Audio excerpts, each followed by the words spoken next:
next up, I have a little bit of a story about vulnerabilities in what's called a baseboard management control system. Now, there was a vulnerability in a system, certain BMC, that was used by a brand of server called Supermicro, I believe. Turns out that these systems, if you're not familiar with baseboard management controllers, they have other names. This one brand type is ILO, that's specific to a particular vendor. I'm not sure which one. IPMI is another name for this, but these are basically boards, computer boards that are built into other systems to manage them. So you log into this system and you can manage the other system remotely, completely, mess with the OS, power up, power down. But this particular vulnerable one, all you had to do was make a request to it on a particular port number. I think that's 49152. Just make an HTTP request to a particular path and it'll hand you its password.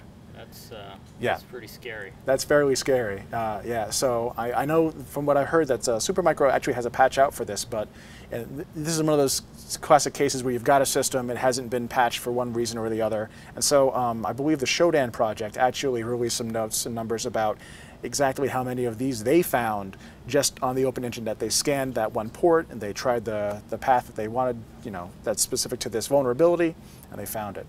A little bit scary, yes, especially because it's not just you've got a service running on the system. You've basically got management privileges on the box at that point.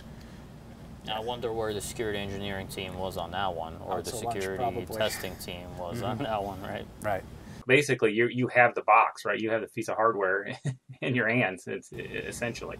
And one of the other scary things pointed out by one of the guys who wrote the initial advisory was that 10% of those 32,000 had default passwords or very easily guessable passwords. Mm-hmm. They strongly hinted as to what that password was in the article, if you want to go dig that up, if you're inclined to be hunting for such things.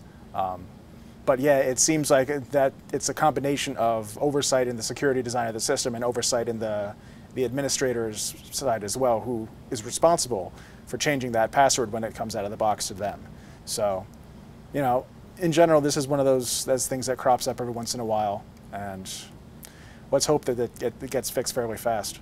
Those BMCs, IPMI, ILO, whatever you want to call them, I used them a lot when I was doing system administration kinds of stuff, but you really need to keep those on a separate management network that is not internet accessible. You need to be blocking those off.